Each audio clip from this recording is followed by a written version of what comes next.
Welcome to today's explainer. Buckle up, student pilot, because today we are breaking down the exact mechanics of mastering the Lazy 8. And let me tell you a secret right off the bat, there is absolutely nothing lazy about it. As your flight instructor for this session, we're going to approach this with an absolute focus on safety, precision, and perfect coordination. This isn't just about yanking the yoke around, it's really about mastering the art of flight. Here is our flight plan for today. We'll start by meeting the Lazy 8, go over safety and pre-maneuver checks, set up the entry, execute that first wing over, complete the figure 8, and finally look at precision and accuracy standards. All right, Section 1. Let's meet the Lazy 8. So what exactly is it? Well, the Lazy 8 is essentially a series of flowing S patterns, or wingovers, flown across a reference line. It gets its name because as you fly it, the nose of your aircraft is literally going to slowly and deliberately trace a giant figure 8 shape right along half of the horizon. It's just a continuous, fluid dance up there in the sky. Now, the underlying physics of this maneuver, it's pure energy management.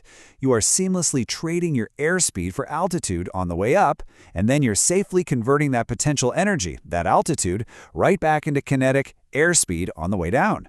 It's this elegant, constant exchange that demands 100% of your attention. Moving on to Section 2.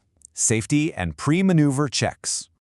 Before we even think about touching the yoke for this maneuver, good airmanship dictates strict adherence to our safety protocols. You've got to comprehensively clear the practice area and knock out your pre-aerobatic Hassel check. Make sure you are at least 1,500 feet above ground level. We always want that safety buffer, right? And crucially, ensure your entry speed at cruise speed or your maneuvering speed, VA, whichever is less. We absolutely want precision, but we cannot overstress the airplane's airframe. Okay, Section 3, setting up the entry. Here's the deal with the setup. Good airmanship requires that you start the maneuver flying crosswind and make your initial turn directly into the wind. Why? Well, by turning into the wind right off the bat, you make sure you cover less ground overall. That way, you're not getting carried miles away from your safe practice area by some strong tailwind. To get physically set up in the cockpit, you're going to trim the airplane for straight and level flight at your entry altitude. Next, pick a prominent distant reference point off your upwind wingtip, or just lock in a reference heading on your heading indicator. And here's the kicker, leave your power constant. Seriously, do not touch that throttle once we start. Your pitch and bank are going to do all the heavy lifting. Which brings us to Section 4, executing the first wing over. Once you're actually in the turn, you know what your absolute best instrument is? It's right out the windshield, the natural horizon. Pay close attention to how your nose constantly changes its pitch and bank against that horizon. It's a continuous, smooth, sweeping motion.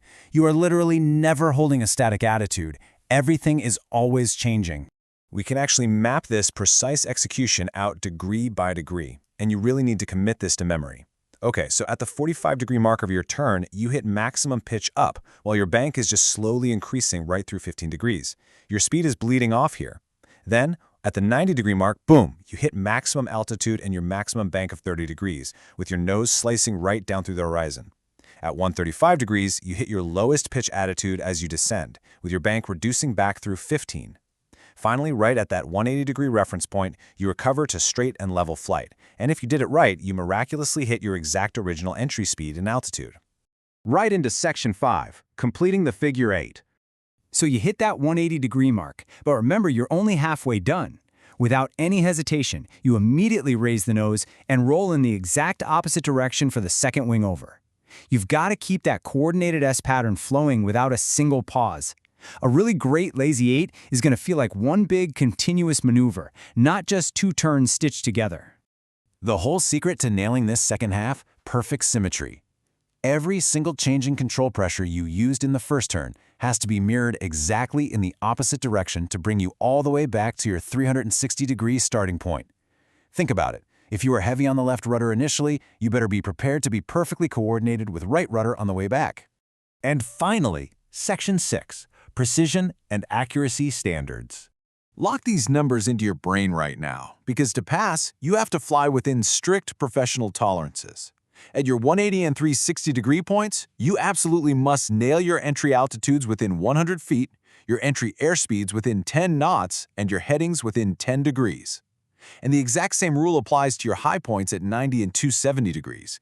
You need to be within 100 feet of that same peak altitude and within 10 knots of your lowest airspeed. Like I said, precision is the name of the game here. So the main takeaway is that your pitch and roll must constantly be changing in a balanced, coordinated flow. And I'll give you a little pro tip from me to you. If you find yourself gradually sinking and losing altitude over consecutive eights, whatever you do, don't jerk the controls. Just add a tiny touch of power to regain that energy state. Keep it smooth. Good airmanship is all about constant vigilance, structured practice, and extreme precision. We've briefed the safety requirements, we've broken down those visual cues, and we know exactly what tolerances are required for perfection. You know the standards. So, my final question for you today is this. Are you ready to get out there, take the controls, and conquer the Lazy 8?